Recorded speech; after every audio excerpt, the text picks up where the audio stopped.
let's start with the Cybercrime Act piece, the Computer Misuse and Cybercrime Act piece. Yes. I challenged that law in court, and I had the privilege of looking at the Hansard of Parliament before they passed that law. And it was at the cusp of countries coming up with cybercrime legislation, because there are these offenses that are not provided in traditional penal codes. For example, like when you break into someone's computer, I mean, that's a legitimate offense, it should be legislated upon. But what had happened at that time, it was just around the previous elections, is a lot of members of parliament who were vying for the next house had been exposed, right? Whether it's corruption scandals, whether it's this. So then the discussion on the Hansard shows that the cybercrime discussion that had come in as a good draft to regulate crime online took a tangent where it turned to MPs saying, oh, they said I slept with somebody else's wife, or they said that I did this, and that was fake news. So then now it became a legislation about gagging people and stopping legitimate conversations. Think about the NYS saga. When the blogger came in and said, okay, this has happened, they were arrested. And it was like, no, this is fake news, this is fake news. 3 months later, the government, we lost so much money through NYS. That is exactly what the goal of that law was. So two problems that we have with the cybercrime laws and the defamation laws. So we do have a very old defamation act that has not been revised over the years, and it's still what we use together with what we call common law rules, just rules developed by judges. Now we see people, journalists, bloggers, and just users on social media facing an increase in what we call SLAPP suits, which is strategic litigation against public participation. You will find a journalist who's... Just rewind select so we get it. Okay. Strategic litigation against public participation. But it's just a SLAPP suit. Like you speak, you're slapped. Think about it that litigation. Way. Yeah, so it's strategic litigation against public participation, and the biggest users of this tool are politicians and businesses. So it's a way, like as a journalist, you know how hard it is to get something published. Like your editor has to approve it, your lawyer has to approve it, it has to go through pre-publication review, right? And even then. So there are these lawsuits where the moment you say something, someone rushes to court to get a gag order and to get it taken down, and then ties you in litigation. And litigation in this country does take quite a bit of time. So the public has been gagged because that is a strategic litigation meant to stop public participation on an issue. So we are seeing abuse of the defamation laws to curtail legitimate conversations, because these conversations on governance, on corruption, on human rights, or even abuses by companies, that is legitimate conversation. So when you curtail that, you've really taken people's freedom of speech away. And then we see again, from the time that the Computer Misuse and Cybercrimes Act was passed, how many bloggers do you know that have been arrested for the offense of fake news? Right? And I always ask this, okay, fine. If you're saying that there should be, an offense for fake news, who's the arbiter of truth? Who's telling us what the truth is?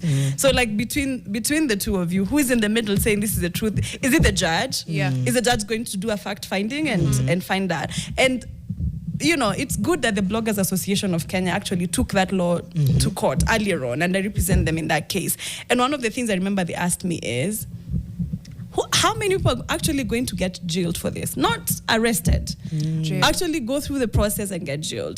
This is the drama that is now happening in courts. The prosecutor keeps asking for adjournments because he doesn't even know how to prosecute. He's not equipped to prosecute. He's not the arbiter of truth. So if you accuse me of fake news, that means there was a real news somewhere. So who's the person who's coming to say the real news? This is the truth. This is what's exactly. So we've ended up in this cycle where people just get harassed through arrests, and the arrests are happening on Friday. So that you sleep inside. It's the thing I say, it's supposed to wear you down. It's supposed to, what you say, gag.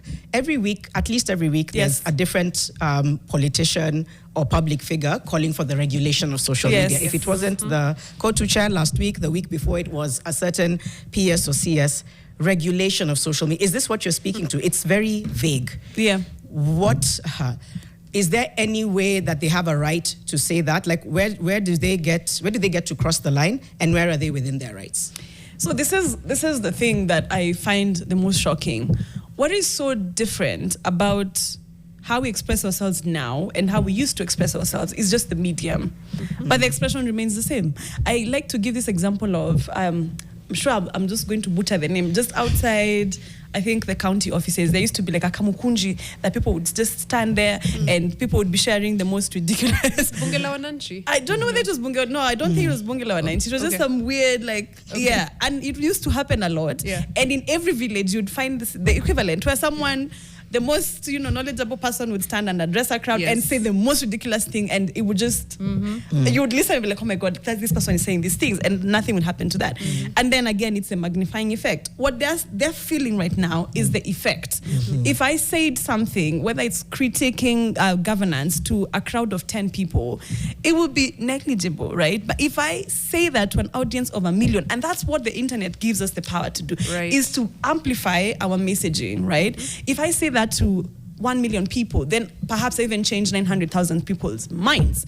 And that's what's dangerous, right? So when you say regulating social media, two things I have an issue with is, why are we acting that expression is not regulated? It is already regulated. There is the Constitution, first of all, that is just the beginning and the end of it. And even the laws that keep coming from Parliament that I'm saying are not compliant with the Constitution. Those are efforts to regulate the internet that keep falling short of what the Constitution says. For example, criminal defamation used to be a big thing in our laws, and it's come back through the cybercrimes laws, right? Where you'd get arrested for defaming a politician. Constantly, the courts held this was unconstitutional. Our constitution does not allow for you to have criminal defamation. If someone has been defamed, let them go to civil court, let them go through the process and prove that they were actually defamed, right? So I don't buy into that hype of let's regulate social media, because already there exists ways to enforce the standards. The thing that I hear when I hear for that call for regulate social media is, can you stop it from being as powerful as it is? When you've heard about the conversations on regulating social media, this is the tangent it takes. Bring those social media companies here. Right. Okay. Let's go to India for a second, right? That is the model that India took. Bring the social media companies here. And Twitter, when it was still Twitter, complied. And there was a time where the government in India gave Twitter shutdown notices for several accounts, like take down several accounts. And Twitter, at that time, being an American company, free speech, said, these ones we can take down because they violate our community standards. But these ones feel like legitimate expression. They don't violate your laws and they don't violate our community standards. What happened? There were cops outside Twitter headquarters. They were being physically beaten up and harassed until they took it down. So when I hear regulate social media, I feel like that is the direction that people are pushing us to, where the thing is just so out of control. Like find a way to control you don't it. You don't have the power to put genie back in the bottle, so you're like, let's break the bottle instead.